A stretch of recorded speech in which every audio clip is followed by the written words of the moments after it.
The Game Boy, an iconic handheld lineup from Nintendo, ranging from 1989's Game Boy all the way up to the 2006's Game Boy Micro. The Game Boy is a juggernaut in the gaming industry and an iconic handheld lineup, known far and wide by people across the globe, impacting many generations with great titles such as Mario, Legend of Zelda, Pokemon, the works. If you grew up in the 80s and 90s, you've known people that had Game Boys. You probably had a Game Boy.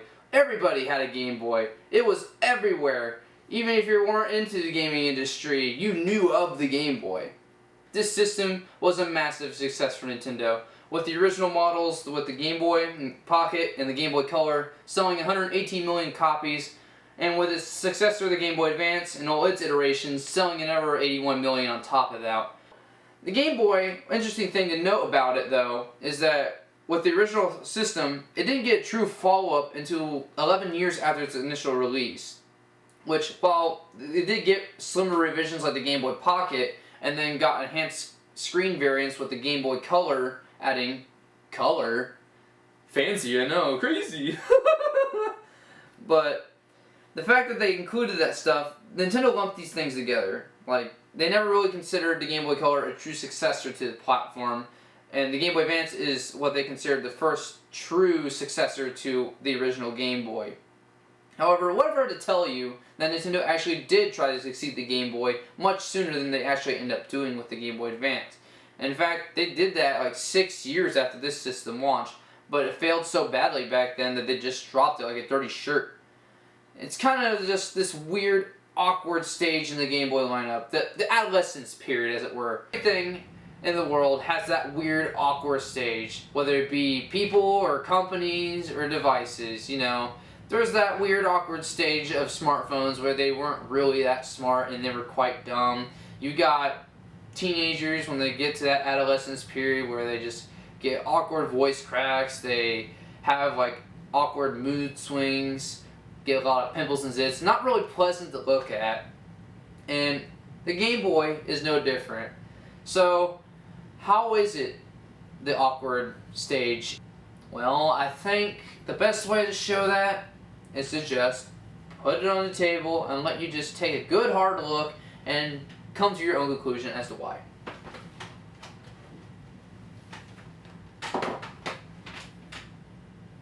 Yeah, this boy had a very awkward phase. This is the Virtual Boy, Nintendo's successor to the Game Boy in 1995, and it failed very miserably, selling only 770,000 systems worldwide and not even launching in Europe.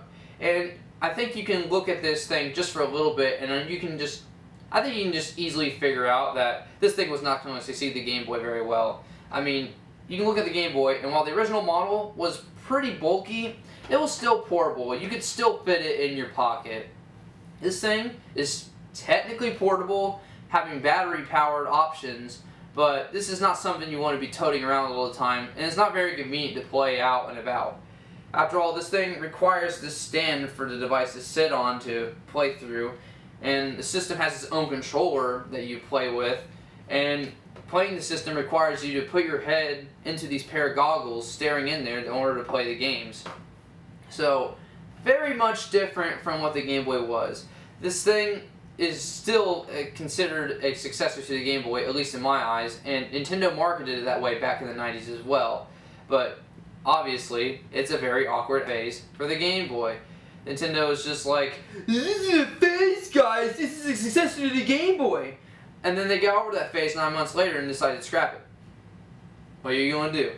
It's interesting to think about, like, why, how in the world did they go from this all the way to red goggle headset? It's quite a jump, honestly. So, you know what? This thing probably doesn't get enough love from people. A lot of people probably don't know about it. I think this thing's interesting. I find it quite fun for what it is. And honestly, I think it's just a neat thing to talk about, and I think more people would like to learn more about this. So, in today's video, I'd like to talk a little bit more about the Virtual Boy, how it came to be, why Nintendo jumped all the way from this to this, and just kind of explain all the different things that led to its development, and how the system evolved and devolved throughout its development stages until we got to the final product that we have here today. So hopefully you enjoy my look at the Virtual Boy.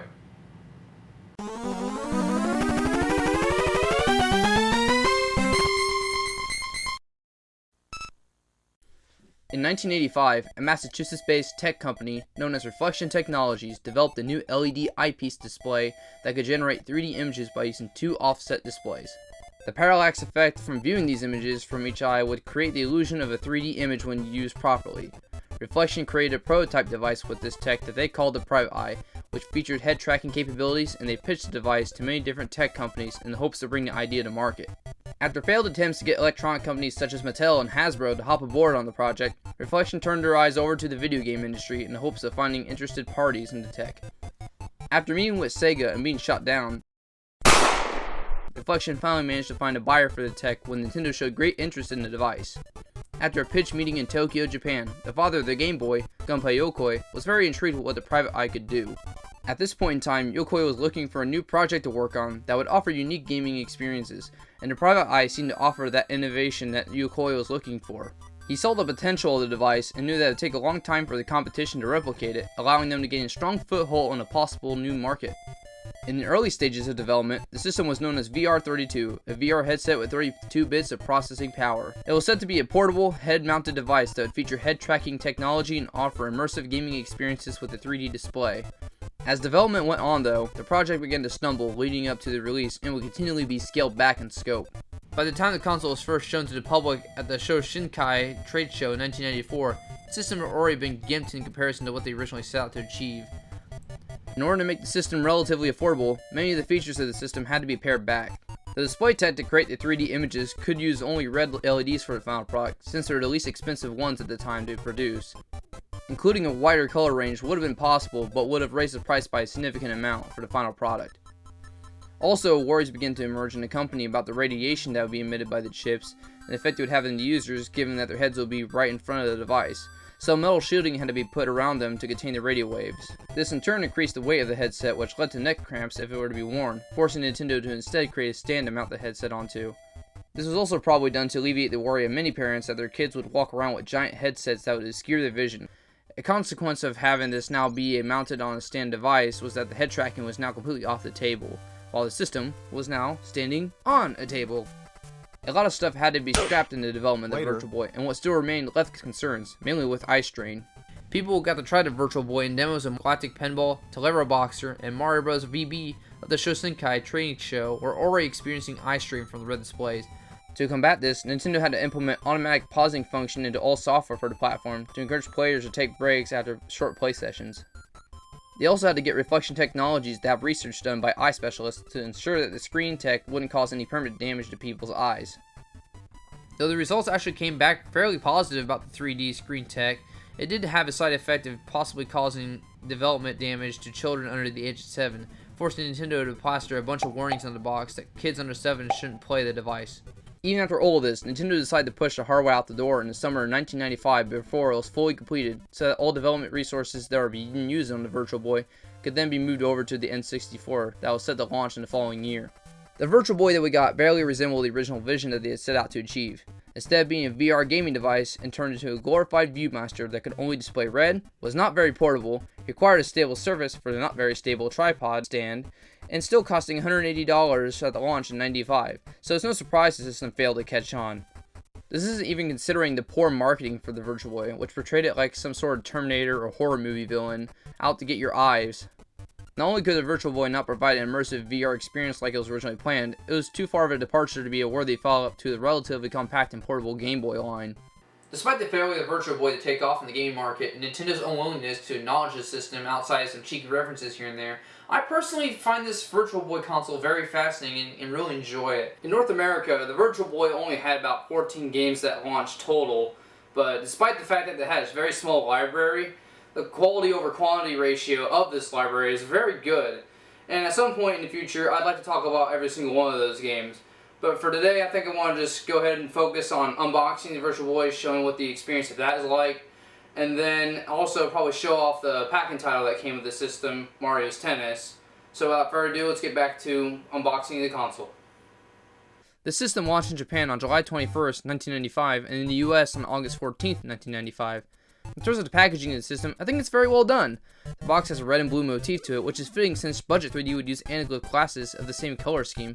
So given the displays only show red, this could be seen as a little misleading. You'll get red and only red. What do you expect? Color on a system in 95 from the most profitable gaming company at the time? I'm just looking at this chart, and like in the 80s and early 90s, Nintendo was doing pretty well, and even when Sega entered the market and was actually competing with them, they were still doing pretty good. And then you just look over at 95 and it just plummets like drastically. You know, I mean, I was just like, whoa, man, I wonder what happened in 95. Well, they kind of launched a platform that bombed. And then you just look at the next year and it just skyrockets to like their second or third highest earnings and everything since they introduced themselves in the US market. So, just kind of just a crazy thing to look at. Just feel like I should know. This motif also carries over to the packaging of all the retail game releases here in North America. All the US boxes follow the same design template, similar to how early NES games had the black box layout to them. The Virtual Boy console and game boxes in Japan didn't really follow any sort of theme for packaging, and while some game packaging looked better on its own in that way, the uniformity of the US packaging gave the system and its library a bit more of a personality to me. High-resolution 3D graphics, 32-bit RISC processor, digital stereo sound, batteries not included! Oh gee, great! Thanks Nintendo! It's not like I have all these AA batteries just sitting around! On some Virtual Boy consoles, they came included with a coupon for a discount on Duracells to get you started. Be humble, you only spent $200 for a Virtual Boy. You must be so entitled, and yet they had it in their corporate hearts to include tennis. Yeah, well, Mario's tennis is included.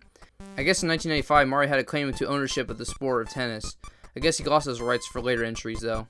In Japan, the game was sold separately, but in North America, every Virtual Boy was bundled with Mario's Tennis. That is, of course, unless you bought the game from Blockbuster Video. There, the game was available to rent or buy separately from the consoles, and eventually when the system flopped, they took display boxes that advertised Mario's Tennis and sold the game in that. They had packaged the Virtual Boy units in a custom-made case for safe transport for rentals, and eventually sold those rental units in those custom cases. Okay, you might have got a pretty cool briefcase from Blockbuster, but you sure as hell didn't get Mario's Tennis included for free. I bet you feel stupid now, don't you? On the back of the box advertises some of the ever-key launch titles for the Virtual Boy and major titles from Nintendo coming down the pipeline. Games such as Red Alarm, Teller Boxer, and Galactic Pinball launched alongside the Virtual Boy here in North America. Mario Clash would launch in the late summer, and during the holiday season, Warrior Cruise, later renamed to Virtual Boy Wario Land, would wrap up Nintendo's first-party releases of 1995. The back of the box also advertises the AC adapter set, which, by golly, you're gonna need it. Because while the Virtual Boy is technically portable, it eats through batteries faster than I eat through my savings collecting this junk. Yeah, checks out.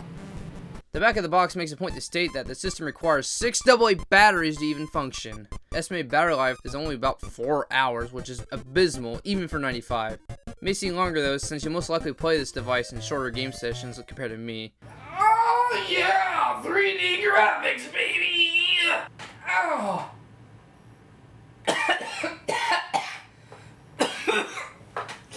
Oh god. Even still, if you're able to invest in rechargeable batteries or plan to play the Virtual Boy often, I would track down that AC adapter tab for the console. On second thought, maybe just stick with rechargeable batteries. Opening the box, you find all the pieces you need to get started, except for batteries. First, you got the pamphlets, such as your health and safety warnings and the Nintendo Power advert, a copy of Mario's Tennis, and the instruction manual. This is the actual Virtual Boy console. It's a red and black headpiece that houses all the guts and tech to bring these 3D worlds to life. The headset has a dial and focus slider on top of the unit that are used to adjust the focus of the screens for both eyes and adjust the pupil distance for each screen to get the best viewing experience possible. Or, at the very least, the best viewing experience you can get out of something that just displays red and black. Every game for the Virtual Boy will have a startup calibration screen that you can use to dial in the headset for all your unique facial features. Unless you wear glasses though, then the Virtual Boy doesn't accommodate you very well. Prejudice at its finest.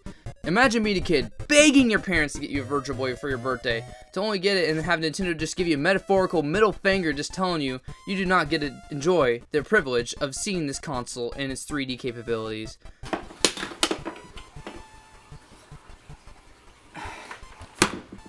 You may be able to work around it, but from when my glasses-wearing friends try the system, they can never dial in the picture quite right, and it would have a glare on their glasses when they try to play it. On the bottom of the headset is a volume slider, a headphone jack, a base that will clip onto the included stand, a cartridge slot, a controller port, and a link cable port. Fun fact, Nintendo never officially released the Virtual Boy link cable, meaning you cannot share the virtual phone with your friends. Cool. How exciting! This product wasn't totally rushed to market! That is unless you go to the homebrew scene, which managed to create functioning link cables for the console. Now to find someone who actually wants to play Virtual Boy with me! Never mind. You take the Virtual Boy, and you clip it onto the stand, like so. And now it's half a foot tall off the table. Nice!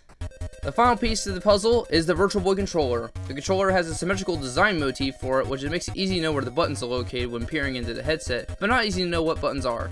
Aside from that, the controller is honestly really comfortable and probably one of my favorite controllers Nintendo's put out at that point in time. It has large handles with molds that fit your fingers very comfortably when holding it. The buttons are positioned very well to be easily reached during gameplay, and the LR buttons on the back are very satisfying to press. They almost feel like hitting pinball paddles. The controller also has a power switch on the center of it. This is because in order to power the Virtual Boy on and off, you have to have the controller plugged in. And that's also because the batteries go onto the controller itself instead of on the actual device. The battery cover can be detached from the controller to more easily load in AA batteries into the device. This is also where you can attach the optional Virtual Boy AC adapter tab to the controller and then power the device with a wall outlet. This is much better than constantly running to the store to buy more batteries or constantly having to keep recharging batteries, but not everyone frequents playing weird oddities like me, so your experience may differ. Once you get it all hooked up, the Virtual Boy is finally ready to play. Now I want to explain a little bit how I'm going about getting the gameplay footage for this console. For this video, to record the gameplay footage, instead of sticking the camera into one of the eyepieces for the Virtual Boy,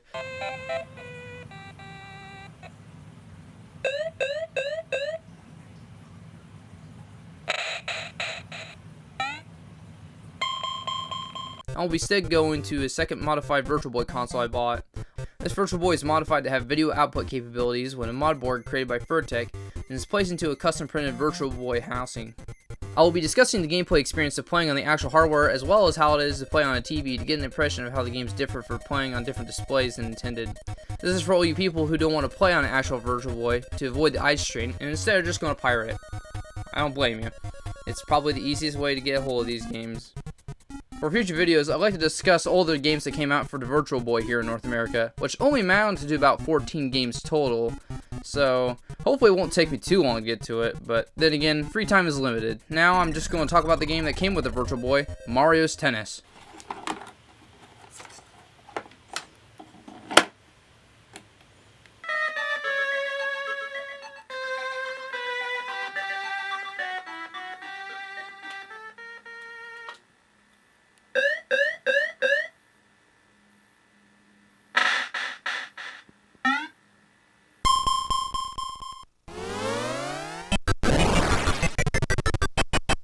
So this is Mario's Tennis. I gotta say right off the bat, music sounds really good. Probably one of the best aspects of this game. The music I've been playing throughout this video and earlier sections has been from this game, so if you like what you've heard so far, and you'll probably be hearing some more melodies throughout the video, it's a really good soundtrack to listen to. It has a lot of great bops. Also, the intro cinematic does a really good job at showcasing the 3D effect of the Virtual Boy. It comes across pretty well, and it actually does give a good sense of depth. Upon starting up the game, you're given the choice of choosing between singles and doubles matches. Singles focuses on 1v1 matches where you face off against a CPU opponent, while doubles adds a second CPU opponent and a computer-controlled ally to your side of the court, which helps you compete. From playing the game, I can never count on the CPU to pick up on the slack, constantly having to help the CPU out all the time. It makes you feel like you're competing in a three-legged race, but the other person has a bum leg dragging you down and making a difficult task even more of a challenge. Once you become more familiar with the game, then I can definitely recommend doubles as a way to increase the challenge. Once you select between singles and doubles, you can choose to play in a regular match or in a tournament bracket mode, as well as change the difficulty and set amount per game. An average set can run around 15 minutes, so playing a 3-set game will have you playing for a better part of an hour, especially when you choose the higher difficulty CPUs. If you still don't think 45 minutes is long enough to stare into the Virtual Boy and burn your retinas, the tournament mode will be just what the doctor ordered. If you feel eye strain from a 3-game set, try working up a bracket in a mode that will easily take an hour and a half. Any chances of being able to go back to reading the health and safety warnings for the Virtual Boy will be thrown out the window right after binging this mode. While in easy mode, it can be pretty easy to cheese in matches by just striking the ball and lobbing it towards the opposite corner of the court. The higher difficulty CPUs are much more adept at anticipating moves, and in some cases can pull off moves I've never been able to pull off on my own. On hard mode, I've seen Toad dive to try to hit the ball back, and no matter what I've tried, no matter how many buttons I've pressed, I've never been able to pull it off. Toad and his CPU privileges. Aside from Toad, there are 6 other characters from the Mario Pantheon to choose from. At this point, there wasn't a large pool of characters to choose from the spin-off Mario games, but the roster that's present here is still pretty decent. You of course have the titular Mario, because what's the point of owning tennis if you can't star in it? His little brother Luigi, Peach, the already mentioned Toad, the little cheating butthole, Yoshi, who for some reason his portrait is just deep-throating a tennis racket. Yoshi really loves tennis. You got Koopa Troopa. Sadly, no Bowser for some reason. I guess he just didn't feel like competing in tennis and just sent his little troops out there to do the dirty work for him. And Donkey Kong Jr. This roster's pretty decent, but Bowser should have still been here anyway. It would have been the same roster as Super Mario Kart if he was included. But sadly, we're 1 character short. The problem with that, though, is that when you're playing the tournament mode, one CPU gets pity and doesn't get a challenge to never CPU in the first round of the tournament bracket. I know Luigi's always playing second fiddle to Mario, but it doesn't need the pity of a free first round. Okay, maybe Luigi needed that pity after all. He didn't even make it past Toad. Cheating butthole. Of all the characters in this game, the one that kind of stands out as the weirdest included at the time was DK Jr. After all, Mario's Tennis came out almost a year after Rare worked with Nintendo to reboot the Donkey Kong franchise with Donkey Kong Country. You'd think they'd include the redesigned Donkey Kong in that game, but whatever. The gameplay of Mario's Tennis is set at a very different angle compared to many other sprite-based tennis games at the time. While with its direct feed footage, it can be a little difficult to judge the distance of the ball, on the actual Virtual Boy itself, the 3D effect really helps gauge where the ball is and making it easier to hit the shots back. You have basic tennis strokes, lobs, and bunts you can do with the A and B buttons all along the court, with some moves being context sensitive based on your location on the court. In terms of the actual tennis games, it plays very well, but it's very basic compared to some of the later installments in the Mario Tennis series that would follow many years later. While the core gameplay of Mario's Tennis isn't anything to write home about, the visual presentation and musical score of the game is top notch. The sprite work for the characters is very expressive, with them having different reactions based on whether they score or miss. Heck, even the idle animations for the characters have full personality, and in the case of Princess Peach, well, this game puts the peach in Princess Peach, that's for sure. The music for the game helps create an upbeat atmosphere and is pleasant to the ears. You can play this music over anything and it would help brighten up the scene.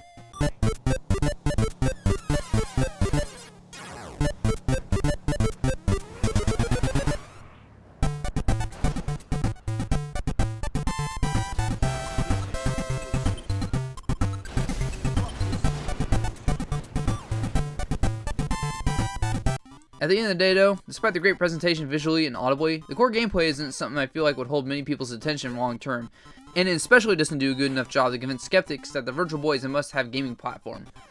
It's fun while you're playing, and the game is a great showcase for the 3D effect of the console, but isn't a system seller title. For a pack-in title, it showcases the hardware well, but Nintendo could have maybe pushed more Virtual Boy units if they had a much more appealing game bundled into the package. You know, something like Galactic Pinball probably would have done a much better job at appealing to both casual and hardcore gamers. It does feel like there could have been a whole lot more enjoyment from this game if Nintendo had managed to ship the multiplayer link cable and include that support in the game right from launch. I mean, after all, the link cable really helped sell the Game Boy when it launched, with Tetris being multiplayer compatible. Having multiplayer in this Mario's Tennis game would have definitely added to the replayability factor. In fact, many years after the fact, coding was found in the ROMs for Mario's Tennis for a local multiplayer mode that was scrapped from the final version. But with some talented programmers in the Virtual Boy community, unofficial link cables have been released and a patch for Mario's Tennis was made to play the multiplayer on the game 20 years after the fact. It's cool, but 20 years too late. While I wouldn't say that Mario's Tennis was the greatest title to launch with for the Virtual Boy, I do think that this tennis game can still be very fun in short bursts, which is actually fitting since you don't want to be playing the game for too long to avoid hurting your eyes from playing the Virtual Boy. While this game was kind of not the strong title that Nintendo needed to sell the Virtual Boy, they did happen to launch a console with 3 other titles that came out on the very same day: Galactic Pinball, Red Alarm, and Tolero Boxer. So hopefully one of these games will be able to make up for the fact that Mario's Tennis didn't really help sell the Virtual Boy like it should have. So I think next time we'll be looking at the second title that Nintendo developed in-house, Galactic Pinball. But first, I think I'd like to try out an idea I have to try to make this Virtual Boy console just a little bit more portable.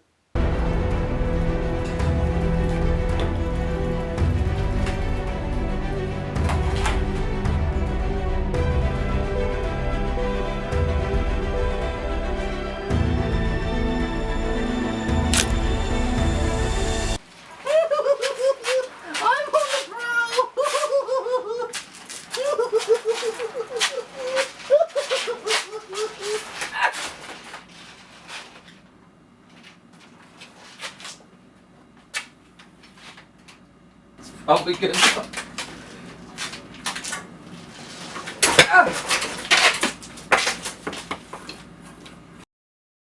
Hi, thanks for watching the video. If you liked the video, I have another video on the channel where I talk about Sonic the Hedgehog toast and its toaster that goes with it. It's kind of cringeworthy, but if you like watching cringe, you can watch it at my expense and enjoy the content for what it is, rough and flawed. And while this video might have some flawed edges here and there, I definitely am trying to work on improving how my videos turn out, and any constructive criticism and feedback that you have is greatly appreciated. While I don't ever plan on doing this as like some sort of full-time thing, this is just going to be a little bit of a hobby of mine, and I want to try to make sure that what I am doing meets a certain level of quality. And though it's rough at first, I'm hoping to continually raise the bar as I go along and make as good of videos as I can with my limited access to tools and real estate space. So if you enjoy the videos, please leave likes, share them with your friends.